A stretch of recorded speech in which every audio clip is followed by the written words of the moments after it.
Bueno, vamos a tocar hoy Santiago 1, 16, 17 y 18. Bueno, en realidad 17 y 18, ayer tocamos, ya terminamos con el 16. Bueno, la palabra nos hablaba ayer de esta manera que todo don perfecto desciende del Padre de las luces, ¿no? Bueno, este es el tema para hoy. Ayer decía, bienaventurado el varón que soporta la tentación, el lunes.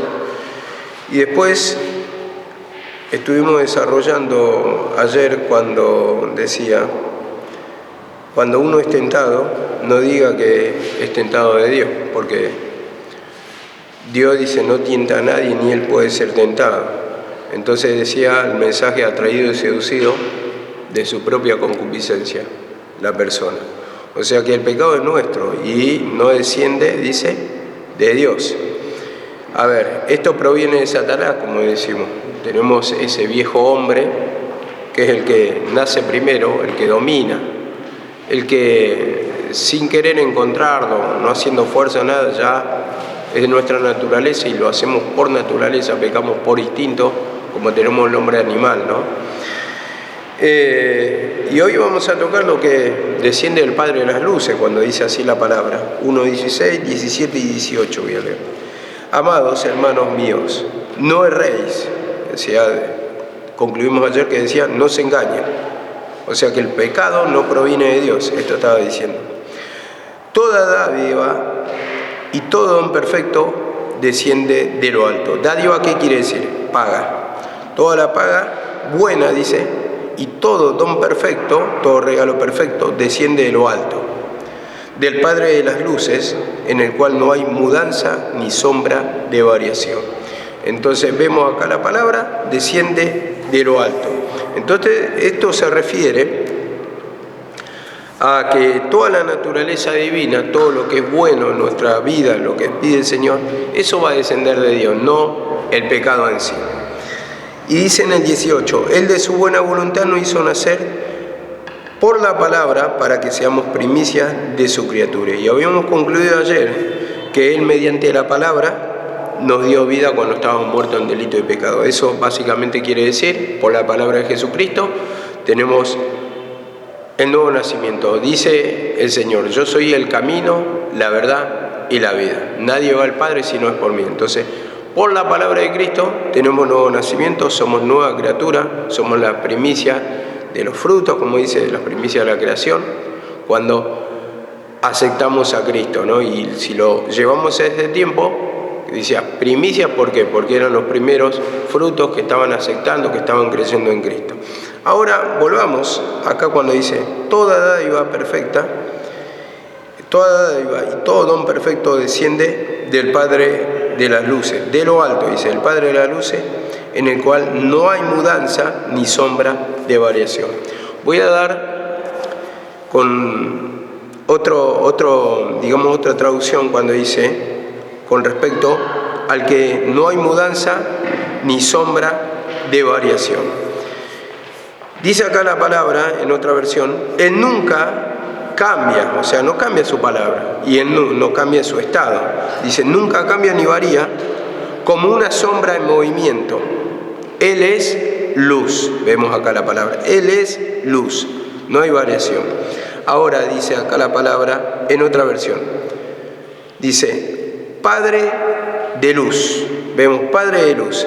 Entonces yo lo que entendía en esto, hermanos, es que cuando dice Padre de las luces, el que es el Padre de luz, el que engendra o el que hace nacer, el que tiene hijos y Él los engendró como hijos y somos luces, como dice la palabra en Filipenses 2:15, luminares en este mundo. Y vamos a leerlo.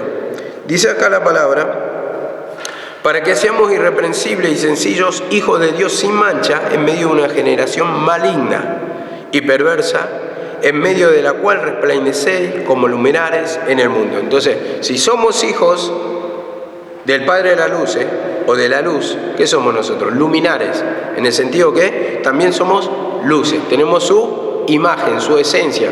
Habrá dado en estos días, estaba dando Karina sobre la imagen de Dios, sobre la esencia. Bueno, en sí estamos reflejando eso, la luz. Y cuando decimos la luz, ¿qué estamos reflejando? Estamos reflejando el gozo, la paz, la alegría, la paciencia, la benignidad. Y dice en Efesios 5:8, para complementar, Efesios 5:8, porque en otro tiempo erais tiniebla, mas ahora sois luz en el Señor.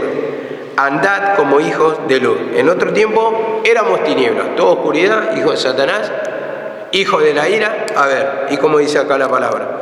Mas ahora sois luz. Soy luz. Somos hijos de Dios. Entonces andemos como hijos de Dios, dice. Andemos como hijos de luz.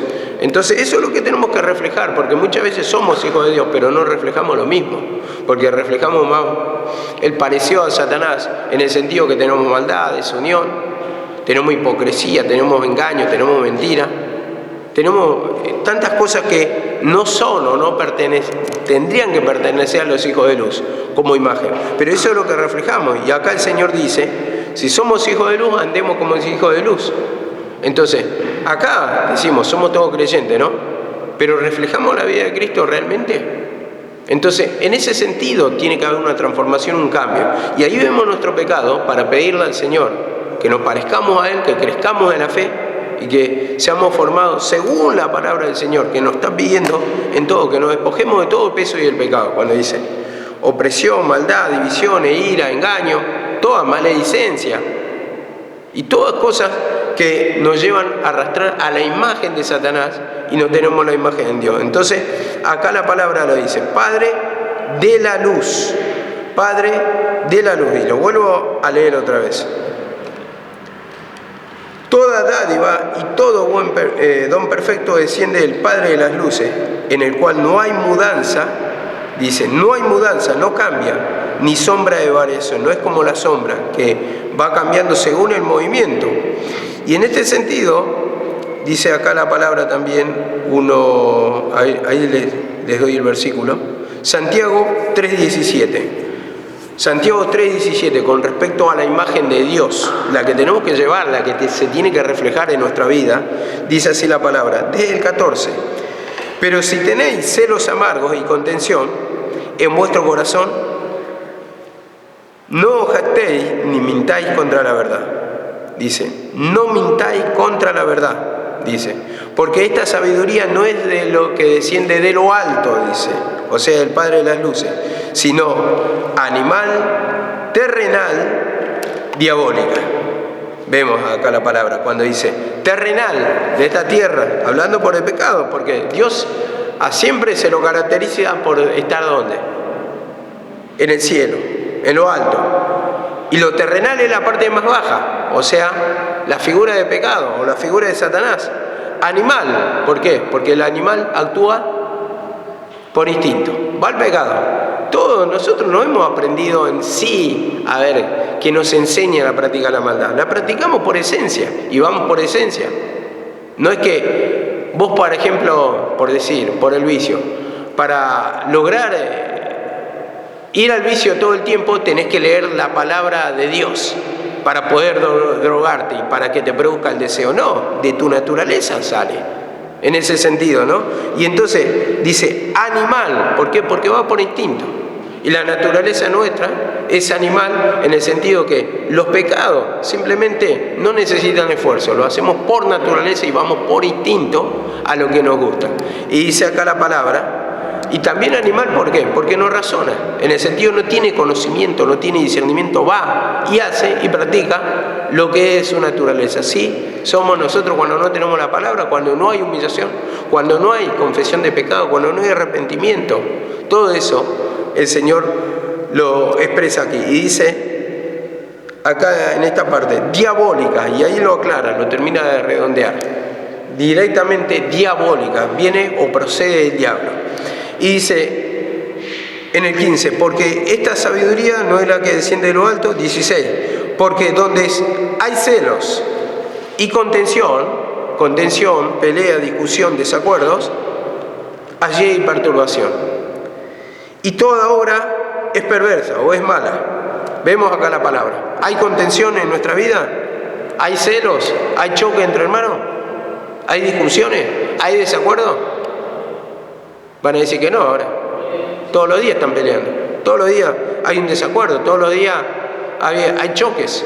Porque no, como dice la palabra, haya pues en vosotros el mismo sentir que hubo en Cristo Jesús. Y ese sentir está hablando de tomar la cruz.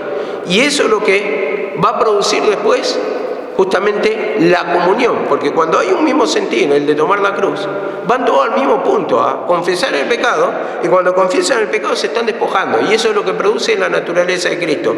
Y ahí hay comunión porque sienten todo lo mismo.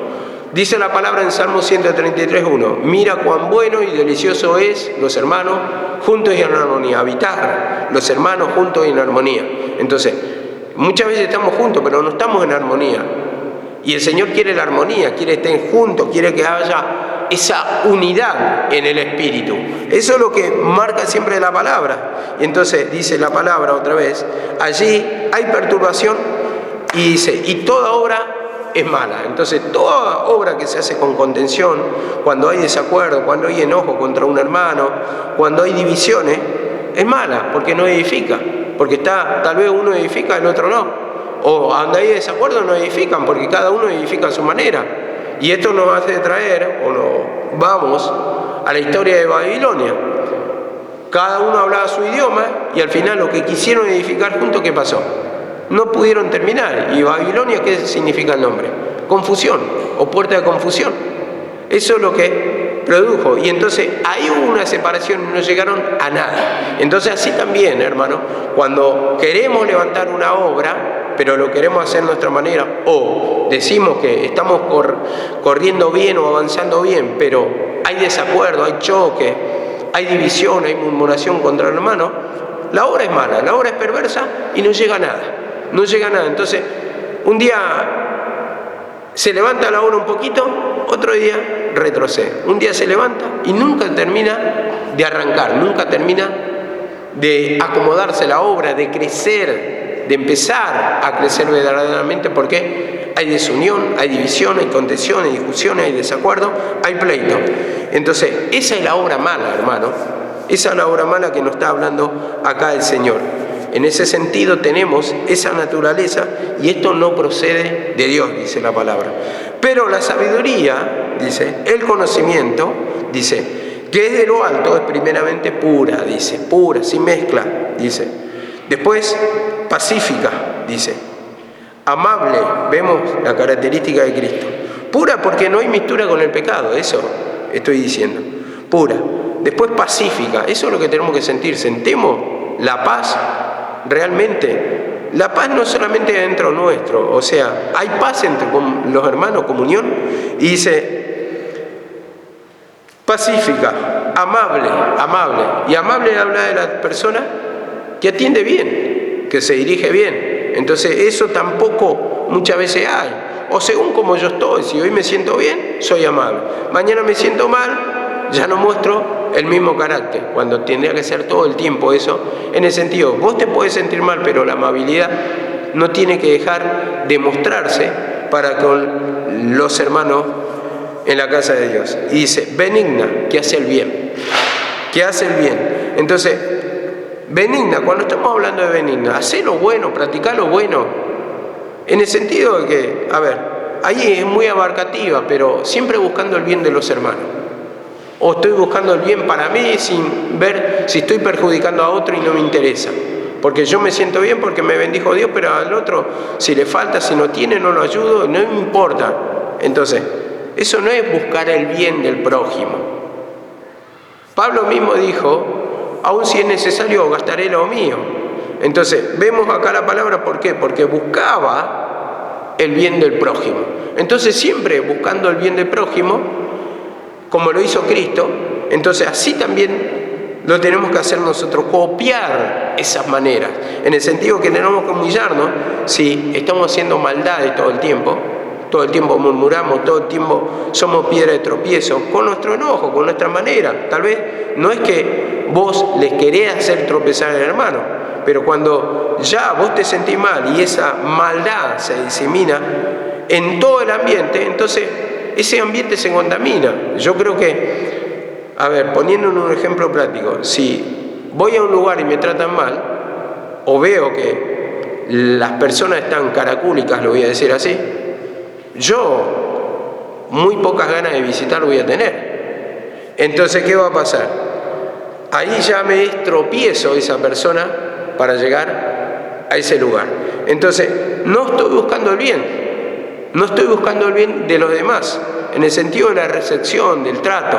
Entonces, dice acá también, lleno de misericordia, lleno de misericordia. Y la misericordia es la persona que tiene compasión por el prójimo. Ahora, cuando soy indiferente, soy insensible, no me importa, o estoy despechado, despechada, antes tal vez era sensible y ahora no, entonces eso también corresponde a una característica de Dios que la tenemos que sentir. La misericordia es la compasión por el prójimo. Cuando está en sufrimiento, realmente soy comprensivo, realmente me pongo en su lugar, realmente me duele. Como dijo Pablo, ¿quién se duele y a mí no me duele?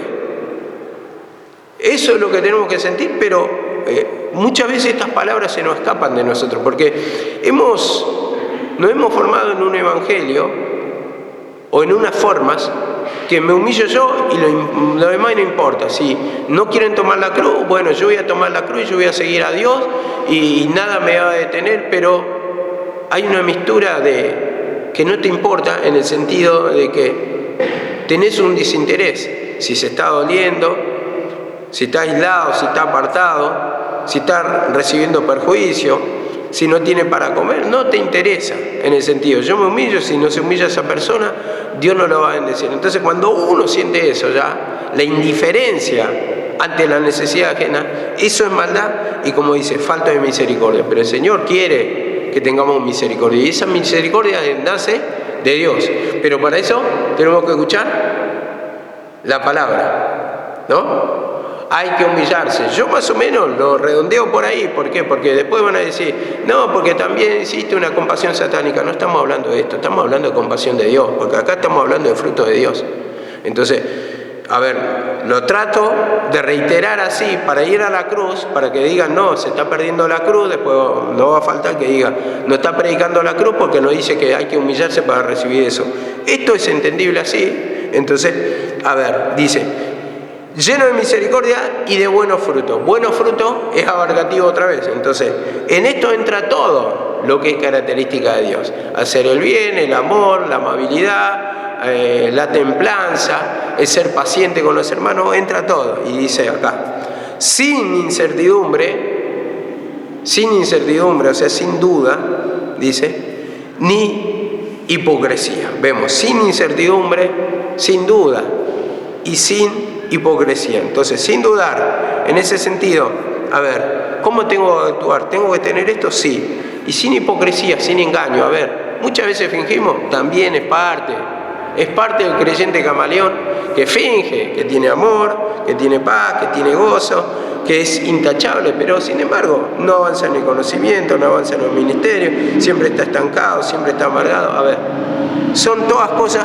que suelen suceder, y entonces la palabra nos muestra un espejo en nuestro estado espiritual.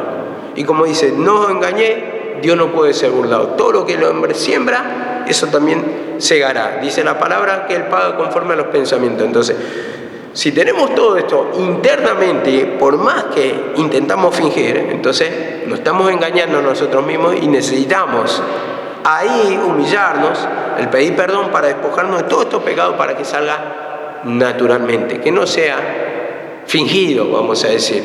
Muchas personas fingen, ¿no? Cuando le estás hablando en un buen trato y sonríe, ¿no? Y no sonríe la otra parte de la cara. Y eso es, digamos, una falsedad. Se nota cuando la persona es falsa, se nota cuando sonríe falsamente. Entonces, nos está mostrando cómo el Señor quiere que seamos, que nazca de lo interior, que lo haga nacer, que lo haga brotar la misma palabra del Señor, que nos engendre esa paz, esa alegría, esa paciencia, esa templanza, y que todo eso se refleje en nuestra vida, pero no que sea un esfuerzo propio, sino que naturalmente brote de lo interior. Entonces, esto nos marca la palabra del Señor. Primera de Juan 1:5. Primera de Juan 1:5.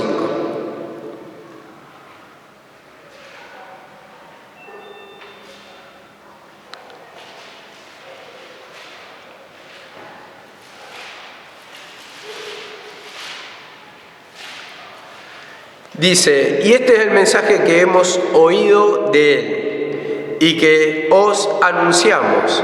Dios es luz y en Él no hay tiniebla alguna. Dios es luz, vemos acá la palabra, y en Él no hay tiniebla. Entonces, la tentación no proviene de Él. Lo que proviene de Él es la luz. Dios es luz, no hay tiniebla. Entonces, tenemos que reflejar esa luz. En el sentido, otra vez, lo vuelvo a reiterar, toda la esencia de Cristo. Gálatas 5:22, los frutos del Espíritu son fe, gozo, paz, alegría, paciencia, benignidad, y empieza a nombrar, creo que alrededor de 16 frutos del Espíritu, que tienen que estar en el creyente, y después nombra más, pero todo lo que procede de Dios es bueno, y eso es lo que tenemos que reflejar. Ahora, volviendo al 18, dice así, 1:18 de Santiago. Él de su voluntad nos hizo nacer por la palabra de verdad, para que seamos primicias de sus criaturas. Vemos, primicias de su palabra de verdad nos hizo, dice, nacer. Entonces, por el Evangelio nacemos. En otra versión dice, Él nos quiso dar vida por medio de la palabra de verdad para que fuéramos los primeros frutos de su creación, llevándolo a aquel tiempo, como tocamos ayer, porque eran los primeros creyentes, los primeros que recibían la salvación. Filipenses 4:13 dice, o Tesalonicenses, 1 Tesalonicenses 4:13 dice, o algo así, que los muertos en Cristo resucitarán primero. Y luego dice lo que hemos quedado. Entonces, está hablando de las primicias, en el sentido de los primeros que recibieron la salvación. Y como dice acá la palabra, además, otra versión, además quiso que fuéramos sus hijos. Por eso, por medio de la buena noticia de salvación, o sea, el Evangelio, que quiere decir buena noticia, nos dio una vida nueva. Entonces, ahí es cuando recibimos la salvación, como dice acá la palabra. Y esto nos lleva, Juan, Evangelio de Juan 1:9, Evangelio de Juan 1:9, dice así la palabra, aquella luz verdadera que alumbra a todo hombre vino al mundo. En el mundo estaba y el mundo fue hecho por él, pero el mundo no le recibió. A lo suyo vino y los suyos no le recibieron. Mas a todos los que le recibieron y creen en su nombre, le dio la potestad de ser hijos de Dios, los cuales no son engendrados de sangre, ni de voluntad de carne, ni de voluntad de varón, sino de Dios. Vemos acá la palabra. Los cuales no son engendrados de sangre, dice acá la palabra, naturalmente dice, ni de carne, ni de voluntad de varón, sino de Dios. Entonces somos hijos de Dios mediante la palabra, ¿no? La palabra de Cristo. A ver, dice acá la palabra. O otra versión dice, Él de su voluntad nos hizo nacer por la palabra de verdad para que seamos primicia de su criatura, decíamos, ¿no? Juan 11:25 dice esto, yo soy la resurrección y la vida. El que cree en mí, aunque esté muerto, vivirá. Entonces, recibimos vida cuando creemos a la palabra del Evangelio, la palabra de Cristo, el que hablaba todo el tiempo, que iba a morir en la cruz, ¿para qué? Para darnos salvación. Yo soy el camino, la verdad y la vida, nadie va al Padre si no es por mí. Entonces, ahí recibimos la salvación, mediante su palabra, porque dice, Él vino, dice, la luz verdadera vino a este mundo, dice, a los suyos vino, a los suyos no le recibieron. Pero a los que le recibieron, a los que creyeron en su palabra, la que venía predicando, dice, le dio potestad de ser hijos de Dios, le dio el poder. Entonces, son hijos de Dios, reciben liberación, nacen, son nuevas criaturas y llevan su imagen. Vemos acá la palabra, la liberación. Ahora, en 1 de Pedro 1:3, Primera de Pedro 1:3, es algo que estoy apuntando básicamente, no creo que estamos entrando en una profundidad, porque de esto hay mucha tela para cortar, hay mucho de qué hablar, simplemente para ponerlo en contexto, y ustedes después van profundizando en los versículos, van teniendo el apunte, el por qué está hablando, ¿no? Dice así la palabra. Primera de Pedro 1:3, bendito sea el Dios y Padre de nuestro Señor Jesucristo, quien según su misericordia nos ha hecho nacer de nuevo a una esperanza viva mediante la resurrección de Jesucristo de entre los muertos. Vemos acá la palabra. Él dice que vino a hacer la voluntad del Padre, ¿no? La voluntad del Padre era ¿qué? Que entregó a su Hijo para que nosotros tuviéramos salvación. Entonces recibimos perdón de pecado en su crucifixión, en su sacrificio. Ahora vemos acá la palabra, según su misericordia nos ha hecho nacer de nuevo, dice, a una esperanza viva, a una nueva vida, vamos a decir, mediante la resurrección de Jesucristo de entre los muertos. La resurrección, dice, de entre los muertos. Ahora, ¿qué me dice esto la palabra? Efesios 2:4 dice esto.